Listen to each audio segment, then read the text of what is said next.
Welcome, ladies and gentlemen. My name is Roland Pest, Executive Director here at the Australian Chamber of Commerce in South Korea. It's my absolute pleasure to be hosting today's session with the Australian Embassy in Korea on International Women's Day, topic of Break the Bias. Over the last several years, the Chamber has ensured that diversity and equity at the very forefront of our organisation. While we have a long way to go, I hope this session plays an important reminder that as leaders, we all play a role in empowering those around us and breaking the bias. I'd like to welcome now Jodi Billing, co-CEO of AustCham Korea and board member at AustCham Korea, as our moderator of today's session. Welcome and thank you. Thanks, Rowan, and it's great to be here the week before International Women's Day, where across the globe communities will be celebrating the social, economic, cultural and political achievements of women. It's also a day that marks a call to action for accelerating women's equality. And we're a few days early for March the 8th, the official International Women's Day, but that's because I think our panel today is filled with early adopters when it comes to this year's theme, which is Break the Bias. In recognising International Women's Day this year, we were asked to do some imagining. So from the International Women's Day Foundation, they said, imagine a gender equal world, a world free of bias, stereotypes and discrimination, a world that is diverse, equitable and inclusive, a world where difference is valued and celebrated. And together we can forge women's equality. Collectively, we can all break the bias. And today we're going to start the conversation in some of those areas around breaking the bias. If you did join us last year, I mentioned last year that my two young daughters couldn't understand why we even needed such an event or such a day across the globe, and asked, isn't everything just fair for boys and for girls? Unfortunately, in the last 12 months, this has changed a little bit. Because like any parent, my husband and I have always encouraged our daughters to aim for whatever they want to do or be, to not be constrained by social norms, what other people think or what other people are doing. And last year when the world was virtual, one of our daughters wanted to join an online coding class. And of course we encouraged her to do it. But after the first lesson, she told us that she didn't want to do it anymore. After quite a bit of probing, she shared with us that she was in a class full of boys run by a male teacher, and that one of her classmates had even said to her, why are you here? Don't girls do gymnastics and swimming and things like that? So this was a really sad point in my life and made me recognise that sadly the bias is still there, and it does start early, but thankfully there are many, many people across the globe that are working hard to break this bias. In fact, many of our panellists here today have broken the bias and forged amazingly successful careers across borders and in industries that are once traditionally male. So I'll stop talking there. We've got a short amount of time and some amazing stories to hear. So I'll introduce you to these experts of panellists. I'm privileged to be joined by these four very impressive women today. Firstly, we have Julie Quinn, and Julie has been Austrade's Senior Trade and Investment Commissioner for Korea and Mongolia since January last year. I'm not going to run through everybody's very impressive CVs as we don't have time for that, but I'm sure you can look them up after this session. But Julie's got almost 30 years of health and biotech experience prior to joining Austrade in roles across the University of Melbourne, Neurology Ireland Limited, the Florey Neuroscience Institutes and the Victorian Cancer Biobank. So welcome, Julie, and thank you for joining us. Next we have Jodi West, and Jodi is the country head for ANZ Vietnam, a position that she's held since August 2018. Before relocating to Vietnam, Jodi has spent over 20 years working in financial markets in Australia and New Zealand and had a variety of roles across sales, structuring and management. So thank you for joining us, Jodi. We also have Tanya Moon joining us, and she's the Investment Director for Trade and Investment Queensland here in Korea and been doing that since April 2020. Prior to taking up the role with TIQ, Tanya worked in investment banking around mergers and acquisitions in Sydney, covering mainly natural resources and infrastructure, including oil and gas, base metals and other commodities. Thank you for joining us, Tanya. And last but not least, we have Sabrina Hosford with us today. And I did have to take some of the stuff straight from Sabrina's bio because it was very colourful. So born in a slot machine and raised in Las Vegas, Sabrina proudly calls Hong Kong her home now for over 13 years. She's traded in her black chips for breathtaking hikes and wake surfing. And beginning her career as a financial auditor in San Jose, she quickly realised she would have to drink a copious amount of wine to endure the pain incurred from inventory observations and annual audits. Life's too short, so instead she decided to take the leap and allow passion to prevail, and became a certified sommelier and started her love affair in wine at the Wynn Hotel in Vegas. Basically, she'll tell the story, but she's landed now in the wine sector working in Hong Kong for Woolworths Limited. So thank you, Sabrina, and welcome. Awesome. They're all going to give you a little bit of an intro to themselves in a second, so I will stop talking. But now that we have met our panellists, it's my privilege to also introduce you to Dr. Alexandra Siddall for some opening remarks. So Dr. Siddall is a Senior Career Officer with the Department of Foreign Affairs and Trade. She's Australia's Deputy Head of Mission at the Australian Embassy here in Seoul in the Republic of Korea. Dr. Siddall has previously served overseas at the Australian missions in both Tokyo and Moscow, and has been seconded to the Office of National Assessments. She has a PhD in international relations and speaks Japanese, Russian and French and English, I assume. So thank you so much for joining us, and over to you, Deputy Ambassador.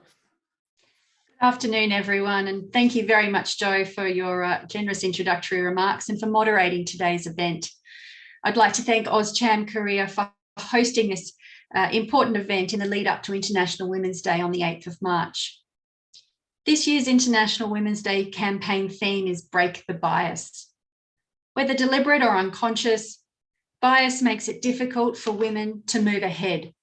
And this is particularly true in Korea, where gender is politicized and increasingly used as a political weapon. Candidates in next week's presidential election have deliberately fanned the flames and stoked the gender divide for political gain. Korea also lacks a comprehensive anti-discrimination law and boasts the largest gender pay gap in the OECD. You can imagine then how hard it is for women to stand up to discrimination, to speak out against harassment or violence in such a context.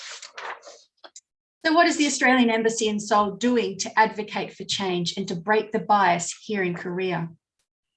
The Embassy is a firm and consistent advocate for gender equality, and we're proud of our efforts to mainstream this issue. Our Women in Leadership strategy is based on role modelling women's leadership every single day. Ambassador Raper is the first woman to hold the role of Australian Ambassador to the Republic of Korea, and the three most senior leadership positions are filled by women, including Julie Quinn, who we'll hear from later. As senior management, we recognise that in parallel to women's participation, we need to take steps to nurture and retain the women we attract. This means the Embassy's structures, operations, methods and work must respond to the needs and interests of both men and women. For example, when it comes to considering flexible work arrangements to support families, we ask, if not, why not? This makes the Embassy an employer of choice. Externally, the Embassy is a strong supporter of Korean NGOs such as Korea's peak gender body, the Korean Women's Development Institute. Late last year, we jointly hosted a seminar with KWDI on women's representation in parliaments in the Indo-Pacific. We also engage regularly with the Ministry of Gender Equality and Family and have introduced Australia's Minister for Women, Minister Payne, and her office to the head of that department. We are working on a daily basis with Korean ministries on gender-related policy. Last year, for example, we signed a joint statement between our eSafety Commission and Korea's Communication Standards Commission to combat online image-based abuse. Lastly, I want to mention one very simple but small change that has had a meaningful impact on how we conduct our business here. Since the Ambassador's arrival, we've been pushing back when booking meetings with senior officials. Almost always the guest lists are full of men, but we've had and will continue to suggest that talented women join these meetings. Gradually, we've seen a change. These are just some of the ways the Australian Embassy is breaking the bias. So I would ask you, are you in? Will you actively call out gender bias, discrimination and stereotyping each time you see it? I look forward to listening to the thoughts from our speakers today and thank you for your participation. Great. Thank you so much, Alexandra. And I think a really nice piece to reflect on to start with, and great to see some of the stuff that the Australian Embassy is doing to break the bias. So now we're going to hear from each of our panellists. And obviously I've given them the bio, but they can talk about themselves and bring them to life. So firstly, Julie, with your fascinating career story, do you want to introduce yourself?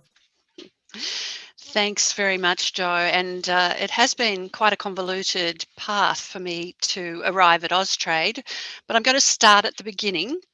I'm one of 6 children, 2 girls and 4 boys, and I have an amazing mother, a qualified teacher librarian, but who was unfortunate to be in the era of when women teachers had to resign from the education department the day they married. And so my mother was determined that her 2 girls would grow up to be career-minded and independent, and she has supported us along the way. So with a librarian mum and a fellow teacher dad, I was always reading and solving puzzles and studying nature when I was young. And I had the very good fortune in the 70s, can you believe it, of studying in a high school with very progressive nuns, because those days most nuns still wore habits and veils, but actually they do still in Korea. But in those days, these ones were very progressive, and we were able and encouraged to study the hard sciences. And it only not long before I started, they stopped offering typing as a subject. Although in the computer era, I actually wish I did learn to type. But at the time, I was very glad I didn't. That was also an era, I hate to say it, when girls who actually did complete school were usually steered into teaching or nursing, and very noble professions both. But I wanted something different. My parents being teachers at that stage, teenage years, the last thing I wanted to do was be a primary school teacher. I thought that was the worst possible thing. Both grandmothers were teachers, lots of relatives as well. So I became hooked on science at a young age, and then studied biology. That was my first degree.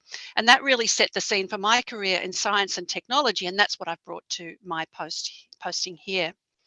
I can also share with you at that time that computers weren't in widespread use. In fact, only the engineering students used computers. And I completed a science degree, having used a computer just once to write a program and produce punch cards. Some of you on the line today would not even know what they are. Another anecdote, we had to write out our student number every time we wanted to borrow a library book. There were no computers. And to this day, I still remember my RMIT student number so frequently did I have to write it down, 7704172A, if you're interested. Early in my career, I worked in laboratories in the food industry. But then after the requisite rite of passage trip to Europe, I decided actually I didn't want to work in the lab. I wanted to work in the business of science. I wanted to stay in science, but I didn't want to work in a lab. And so I soon found myself working for a US medical diagnostics company in Victoria, and then moved to Sydney in sales and marketing. And I really enjoyed visiting customers in hospitals and labs, setting up and calibrating equipment, demonstrating test methods, and of course, doing deals. And I then moved to an Australian biotech company, one of the very first in Australia actually at the time, which had been taken over by what was then ICI Australia, where I was an export manager for 4 years. And my territory was I had to establish new business in US and Canada because the company hadn't been there before. I also took up an existing territory in Europe and Hong Kong.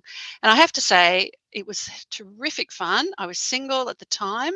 I was often the only female in business class on the plane, and certainly the youngest in most professional situations. But then things changed, my personal life, and I decided frequent travel was not conducive. So I then joined a wonderful employer, the University of Melbourne, and had roles as general manager of several faculties and departments. And along the way, I completed postgrad qualifications in marketing and engineering. I was at the university for many, many years, almost always in science and health, apart from one stint in the law school, at Melbourne Law School, as general manager. And I have to say, that's where I actually experienced some fantastic support as a working mother. And as Jo said, I spent several years at the Florey. I established a specialist neuroscience contract research organisation there. I was on various boards, and also really enjoyed using my science, but not in the lab. And then I was approached to be the general manager of Australia's Bionic Eye project, a $50 million ARC funded project to develop a bionic eye. Australia had been successful developing a cochlear implant. Why not a bionic eye? Subsequently, I became CEO of the spin-out company and was on the board. I was actually company secretary of that company for 9 years, but then an executive director for several as well. After 9 years on that project and quite exhausted from startup world, I have to say, I decided it was time for a change. And then late in my career, wondering, what will I do? And saw this advertisement for Austrade, and having had very fond memories of Austrade as an export manager and thinking about all the things I could offer, I was successful in my application to become the next STC to Korea. I applied for this role on a platform of innovation, science and technology and higher education. And really, there's no better place to be than in Korea to pursue these interests and opportunities for Australia. I have to say, my dear mum is still upset that I'm living overseas, but she graciously blames herself for encouraging my independence and career-mindedness. I have 2 amazing adult children, male and female. Just on Joe's story, my male son, I remember a few years ago, he was undergoing some online onboarding tests for a major Australian retailer for a Christmas holiday job, and he passed the health and safety and several others, but it came to the gender one and he failed. And he did not, he'd been to co-ed schools, strong mother and so on. He didn't actually get it. He couldn't answer the questions because he didn't think there was a problem. And my amazing daughter, I'm not quite sure if she's on the line, she was threatening to, and I said, please don't, but she may well be. Both gone on to have successful careers and wonderful adults. So thank you, Jo. Great, thank you, Julie. A really nice story in terms of your background. Next, we're going to throw to Jodi to tell us a bit more about her experience around banking in different regions over the last few years. Thank you, Jo. Julie, you're a very hard act to follow, I have to say. So I was going to start where I am now and work backwards, but I think given the pace that's been set by Julie, I'll start, I guess, at the beginning for me. It's not as interesting as Julie, but I grew up on a farm in I guess, the central New South Wales. It's where my family has been based for several generations, and I think there's a very strong expectation that I would marry another farmer and go on and keep that family history intact. There's been no one in my family, my extended family, that had ever been to university. We're very much a farming family, but I wanted to get out. So I finished school and went off to university. I started in engineering. And Joe, to pick up on your comments, re your daughter's experience in coding, I found myself in engineering, I think being of one of 2 girls, with a large contingent of boys, or men, I should say, and said, that's not for me, I'm not enjoying this, so opted into business. And so after completing my degree and really, I guess, being very naive about the world, given my relatively sheltered farming background or farming childhood, I fell into banking. And I've just been really lucky. I've had a fantastic career. Certainly, I feel very proud, and I've enjoyed the career that I've had working across Australia and New Zealand, at least the first 20 or so years in financial markets, in foreign exchange, commodities, sales, structuring, and then management. And about 4 years ago now, I wanted something different. I guess I had I was quite specialized, and I wanted to broaden my career. I knew there was much more to banking than what I'd done. And so there's no better opportunity or better way to broaden your banking skills than taking on a country head role. So I was really lucky that ANZ supported me to come here to Vietnam to take responsibility for the Vietnam franchise. So I've been here with my family for a bit over 3.5 years now, and it's been just one of the most rewarding experiences, both professionally and personally.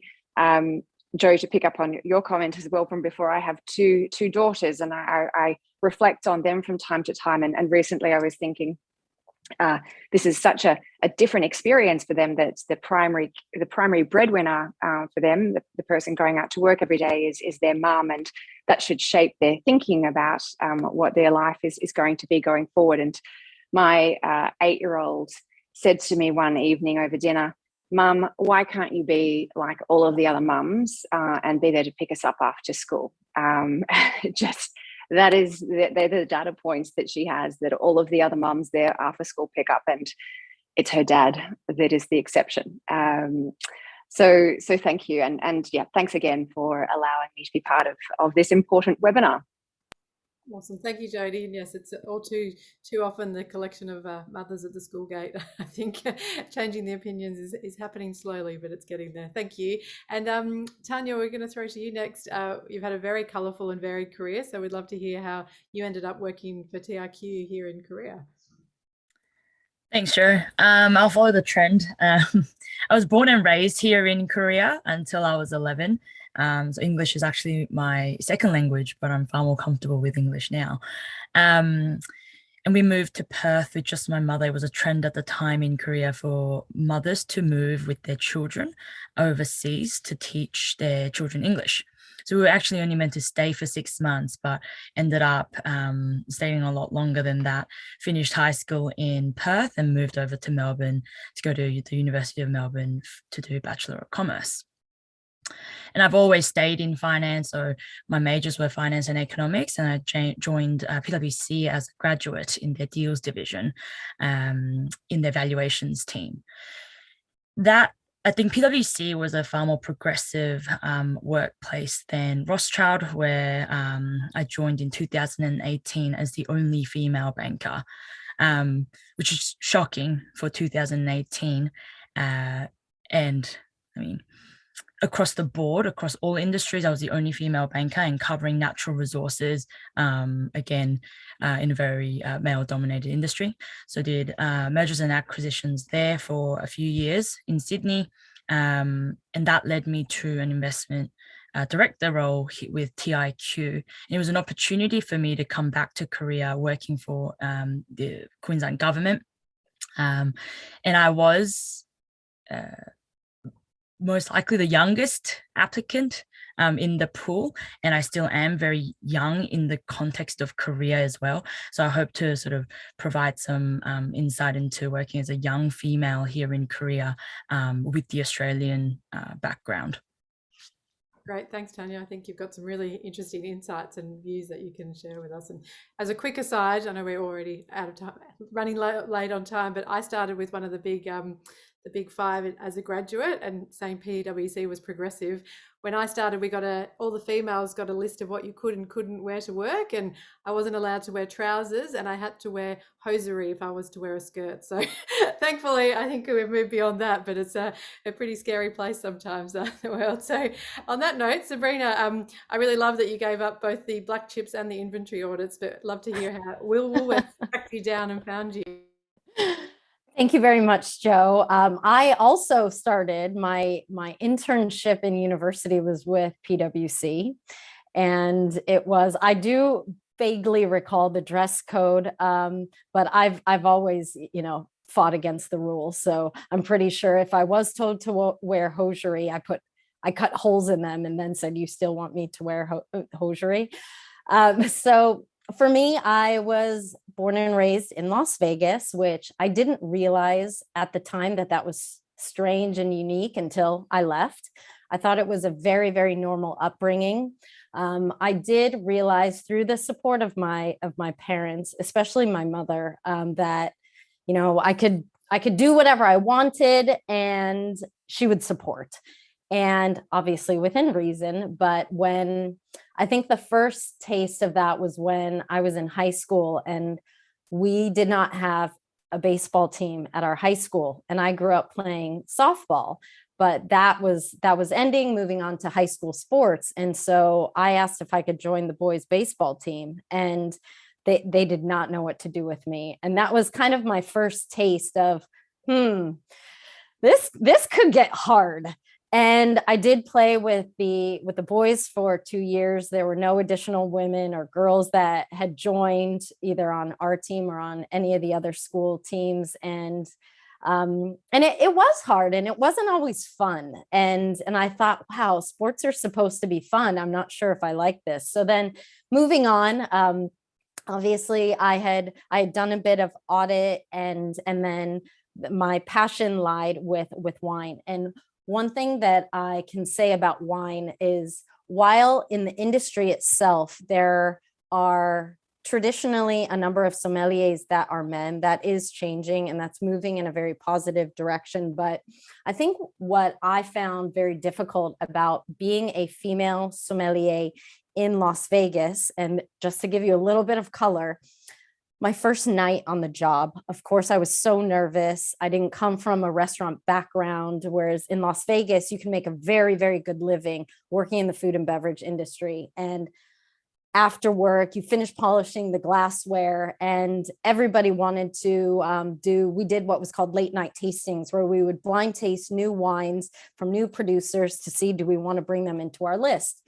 And we did ours at a strip club. And I thought, wow, this is my first night on the job. And we went to a place that, was quite seedy. And I thought, this is what this is going to be like. And I remember I went home and I cried, and I thought, what have I done? I've given up my career in audit for a professional organization, and to this, like, can I do this?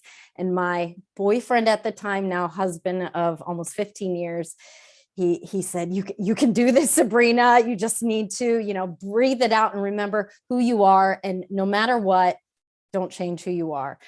Fast forward, I've now been in Hong Kong. I came here working in the wine industry. I was working for a subsidiary of the Woolworths group, and I knew I also wanted more. And I knew that, while career is very important to me, my most important job is being a mother to my 2 children. And the wine industry requires a lot of late night work and entertaining. And I wanted to do something a little bit that would allow me to spend more nights at home. So where I am now with Woolworths is, for me, an entirely new challenge that I'm still getting used to. I've been with the Greater Woolies Group now for 4 years, but in the Woolworths International part of the business for just over 1 year. And I look after the biggest part being beef. And when we think traditionally about what do people in the beef industry look like, if there is like a stereotype, it is men. And I went into the role being a consumer of beef, but not knowing anything about the business of beef. So it's been a huge upskilling opportunity, and really testing myself and my skin, my thick skin, but always remembering along the way that, one, I know who I am. I've carefully chosen very good mentors, both men and women along the way, that can support me, but also listen to me and being my sounding board, but also calling me out when maybe I'm being a little bit too victim in my speech, or playing that victim card, which is never healthy. And then ultimately in my social circle, I love surrounding myself with friends that inspire and motivate me and challenge, and that are breaking boundaries, glass ceilings, biases themselves, because it's just, I don't know, if we're not anything else, we're social creatures. And I just love, especially with this panel, hearing the stories and then learning from each other. So thank you again. Great. Thank you so much, Sabrina. And based on those introductions, I think this could go for a whole day, this panel conversation. So we will try and keep it short and sharp. And I do encourage, we have got Q&A time towards the end of the session, but if something comes to your mind out in the audience as you're hearing any of the ladies speaking today, please pop it in the Q&A, and we'll get to them when we get to that time. So don't hold them all back until now. So now we're just going to have a bit of a conversation, given all of your backgrounds, around some of these themes around break the bias. So I guess the first question is, what do you think, because we're talking about, I guess, the corporate world here, what do you think is the first step that companies should try and take in order to break the bias? And as we've already talked about, some people are at the infancy of that journey and some people are quite well advanced on that journey, but what is that first step, and how has that been implemented in your workplaces? And I think this is we've got really nice broad views here, so I think each of you, if we can get your thoughts on that. So Tanya, I'll go to you first in terms of that question. Thanks, Jo. I think, you guys mentioned the dress code that existed at PwC. So when you look back at those times, we've obviously come a very long way. But as someone who is about 7 years into my career, I still think we've got so much longer to go. And when you think about the first step that companies need to take in order to break the bias, whether it be gender equality or other sort of biases, I think we need to create more opportunities for sort of everyone to be themselves at the workplace until we get to a stage where days like International Women's Day is no longer needed. And systematic changes need to happen for those opportunities to be created.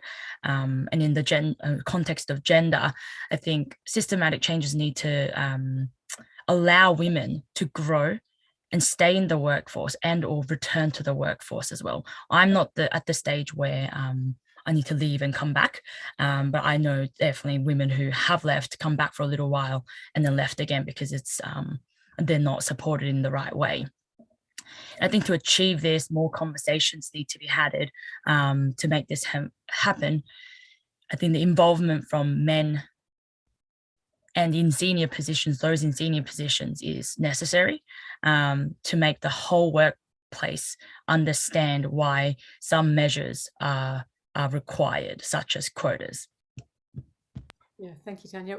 What about yourself, Julie, in terms of what you've seen implemented or working well over your career in the different industries? Sorry, what's working well? What sort of things? Or what should be put in place to work well in terms of?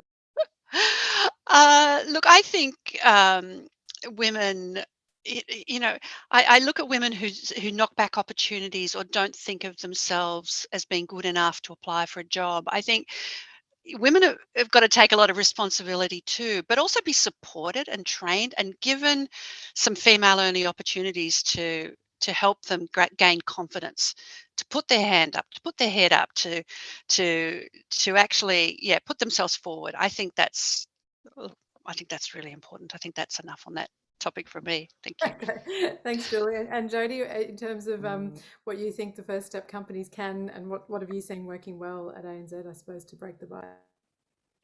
I think certainly what's shifted the needle quite significantly at ANZ has been culture. So there's been a massive focus on culture to drive inclusivity. So whether it be gender, whether it be racial, whether it be religious, absolutely there has been quite a significant cultural shift that's been driven from the top down at ANZ. And it's not just ANZ, you see it in other more progressive, particularly a lot of the tech firms as well. And I think it's being embraced by particularly tech firms, for instance, because they recognize that you have to have that intellectual diversity, that diversity of thought, really, which are sources of innovation and new ways of doing things, and there's absolute commercial benefits. So, and that's the other side of the coin, is to really push the commercial benefits of diversity, to try and get the buy-in from some of those people who perhaps feel aggrieved or left behind by these sorts of diversity initiatives. Yeah, I think that's a really good point around that diversity more broadly and how important it is to have those different views in a room. Sabrina, have you got anything to add in terms of what you've seen working really well at Woolworths? Yeah, I mean, for me, working for an Australian company that is quite developed in their programs for diversity, whether it be gender or other, in Hong Kong has been, I mean, honestly, I'm constantly always thinking, wow, this is so amazing. I can't believe this, because I had never in my prior companies worked for a company that, well, let alone did they even have an HR or a people person in the team? Usually the people person was also the office administrator / the person who gets tea and coffee / office billing and cleaning. I mean, so it is like a massive step change. And in Woolworths, there's such a plethora of programs, whether it's, you know, coding for women, mentorship programs.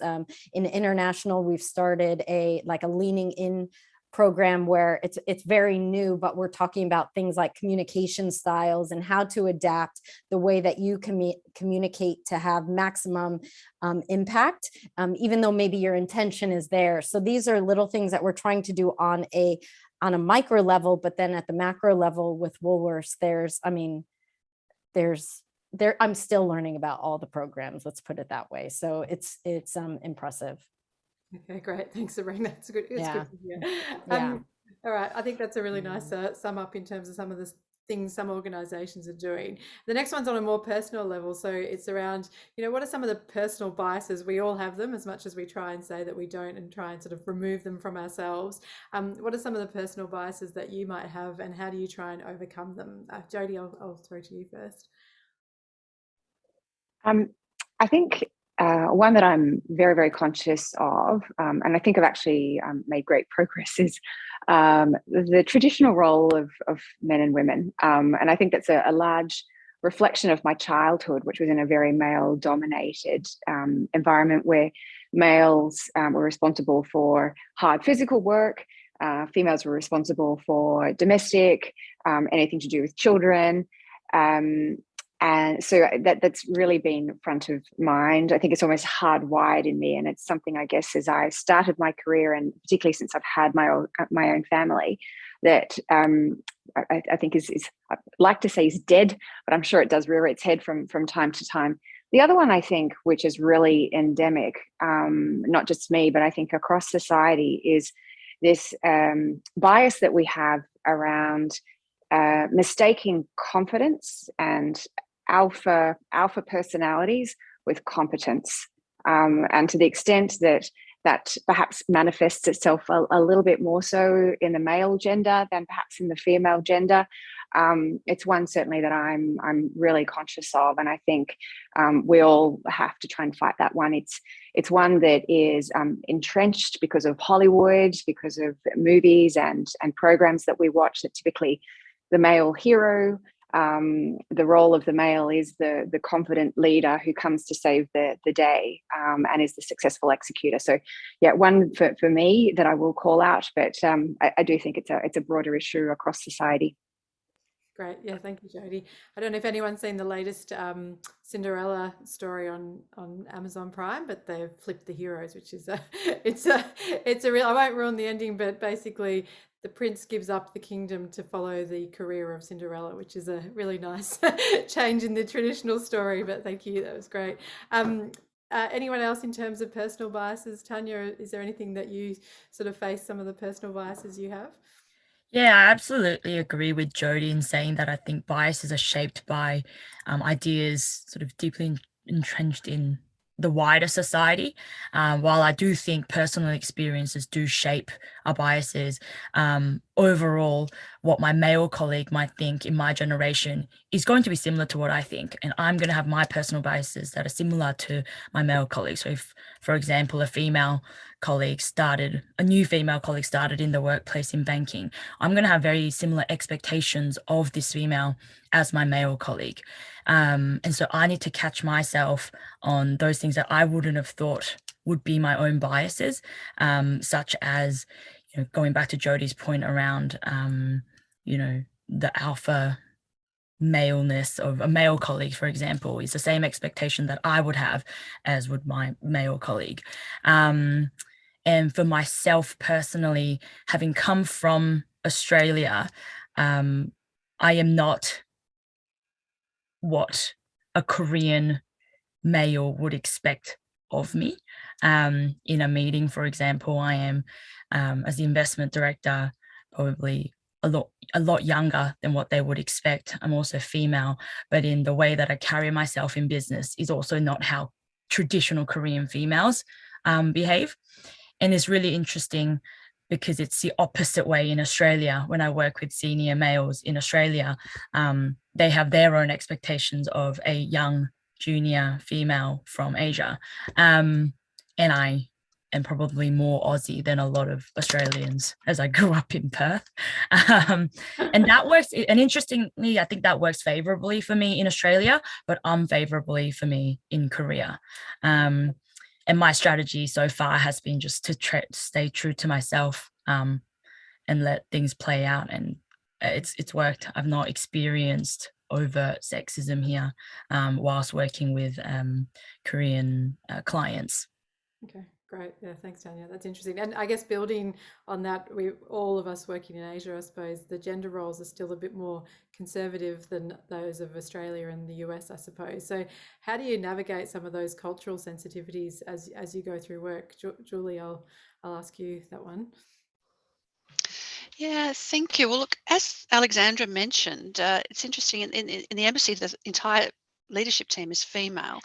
And when we go to meet with CEOs and chairs, or chairmen always, of Korean conglomerates, we're quite a force, right? And I have to say, I do like the cultural conventions here of placement at the table, where one is seated at the table, where one sits in the car.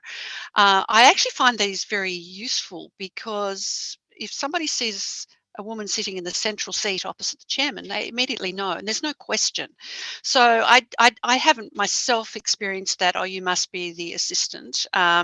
So which is wonderful and helpful.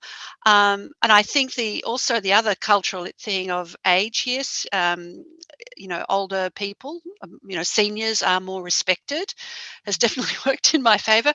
So people respect because I am older than often others. I think, I hope I'm not speaking out of turn for my other A-based female colleague. I think perhaps she hasn't fared quite so well because she is much younger. And I think, and also because, like Tanya, born in Korea, so she looks Korean. I suspect she has experienced some of the things that Tanya has, but again, very assertive and will assert herself.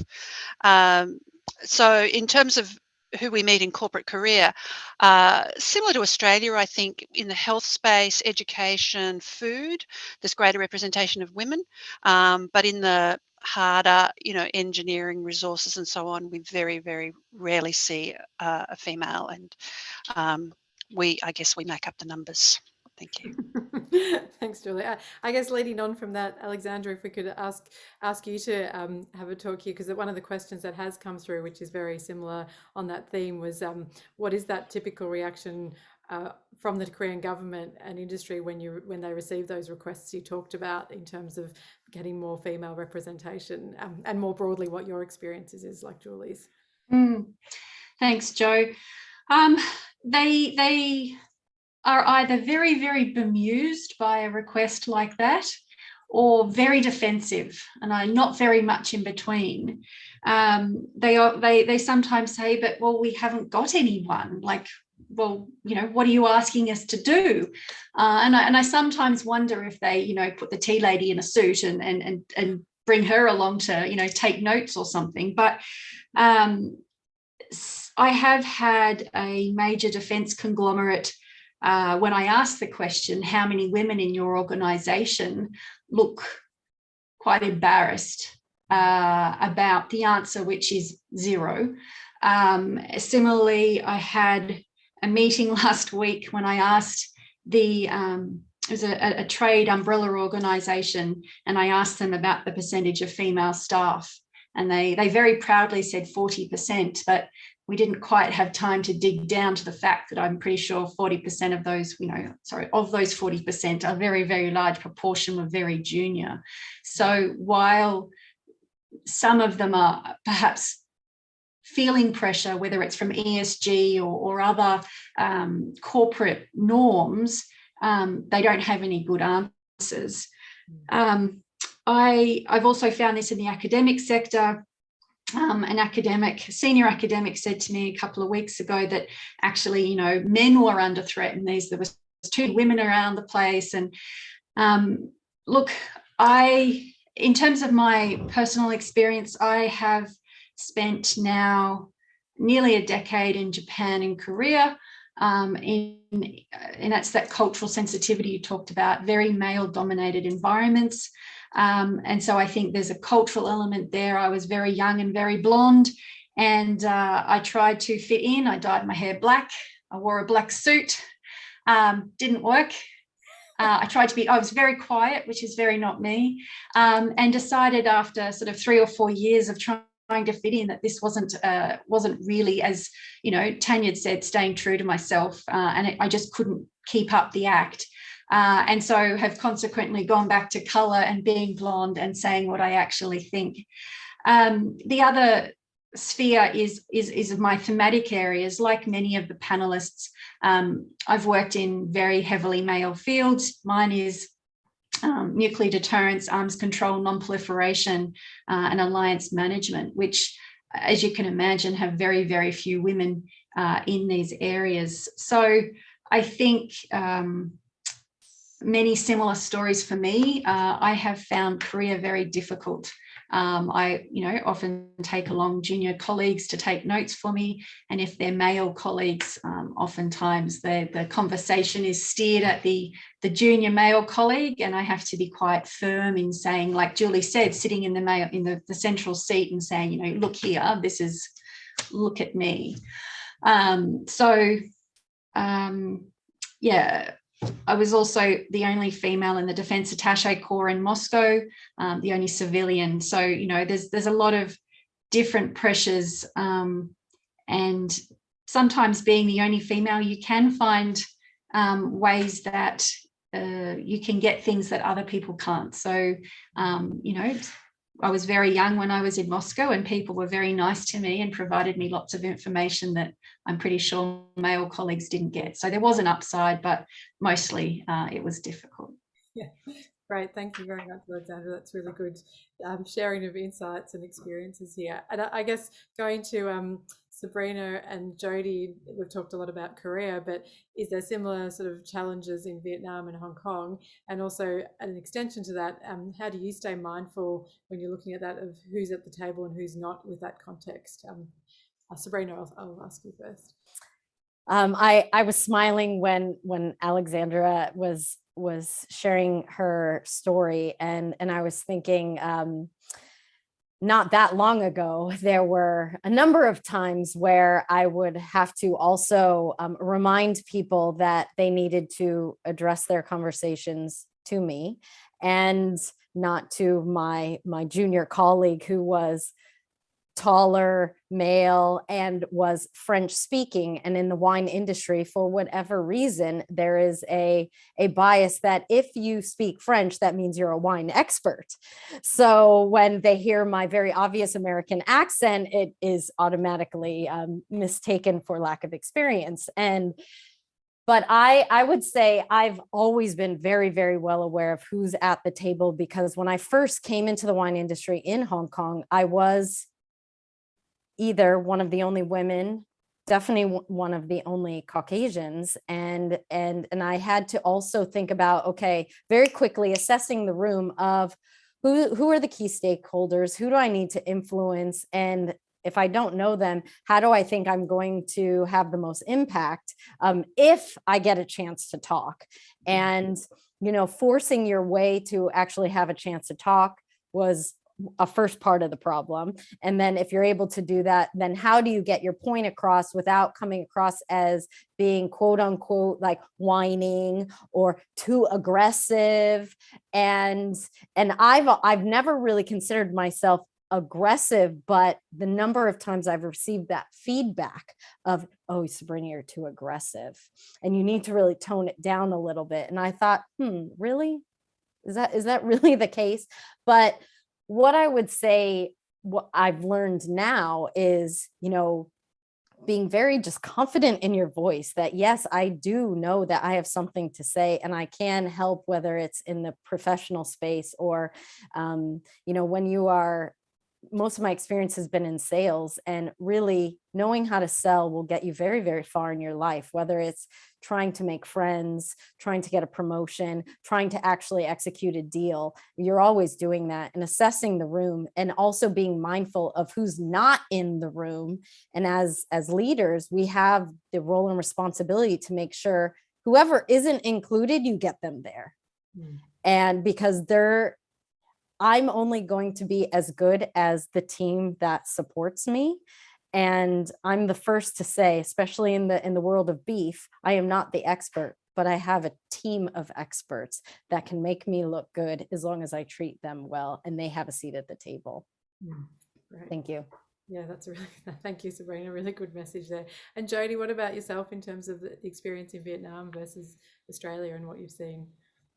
So I would say that socially in Vietnam, there's still a long way to go in terms of gender equality. But in, I guess, in business and professionally, Vietnam's actually doing really well. If you look at female participation in the workforce, it's very high. I won't say necessarily it's consistent across both foreign firms and domestic firms, but as an example, ANZ, we have 75% women, female representation in our local business. And at my exco, for instance, I have 10 out of 12 seats are occupied by women. So it's a really strong, very talented women. And it's the first time for me that I've worked in a female-dominated environment. But I think when I reflect on it and reflect on why is Vietnam perhaps different to some of the other countries, particularly further north in Asia, there is a strong domestic support network here, which enables women to go out to work without necessarily having to worry about what's happening on the home front. And then secondly, there's been a significant economic driver for that.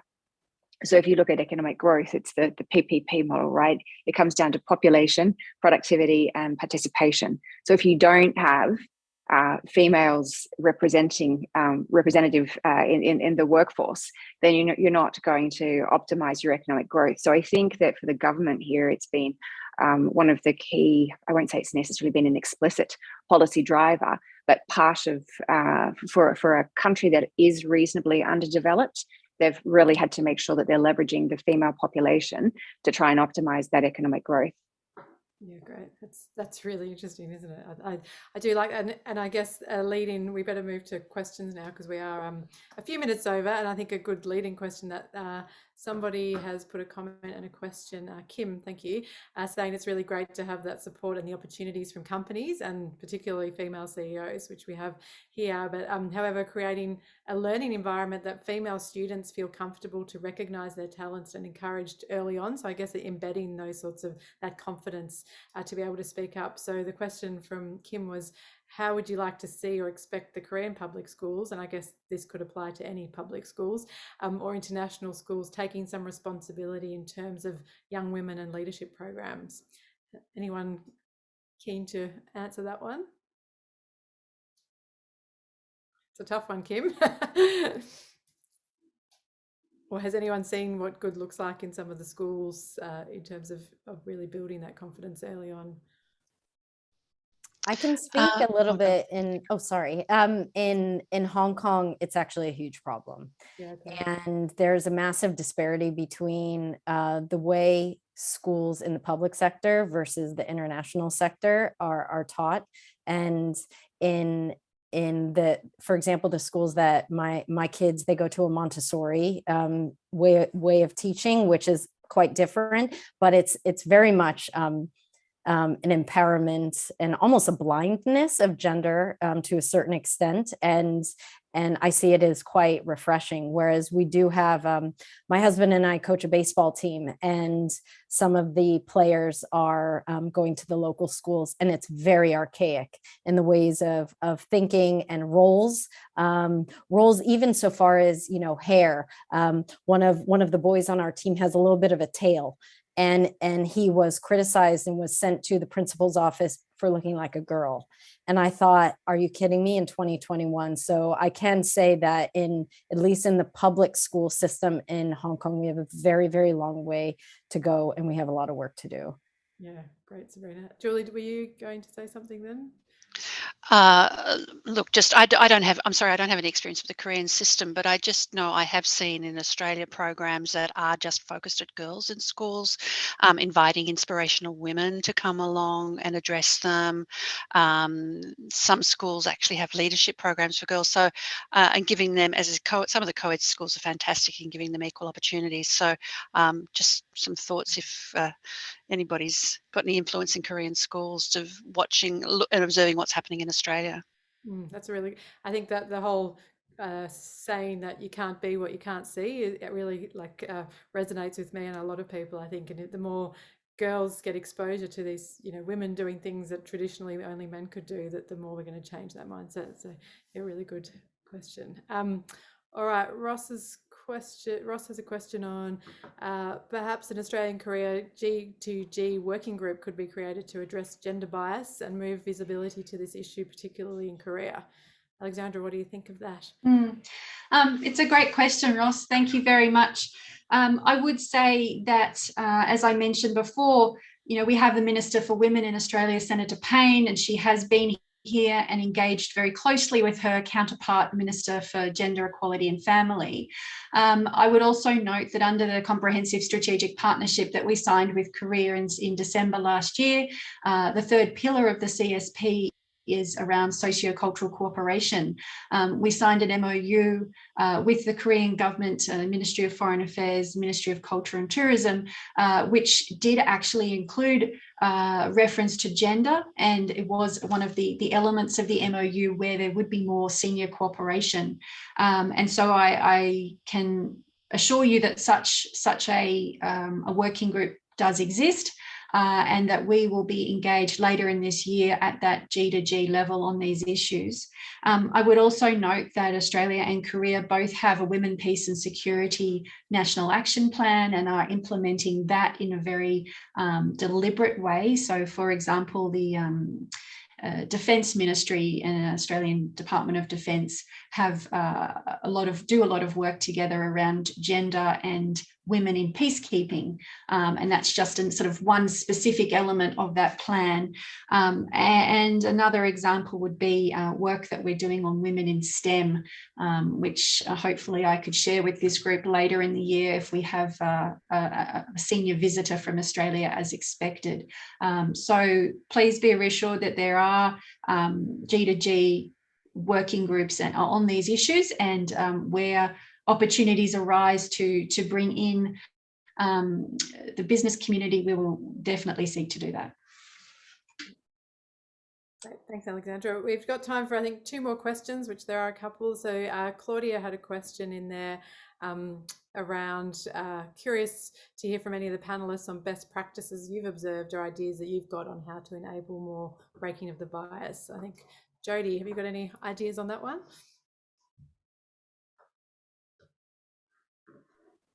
Thanks. It's a good question, and it's a challenge.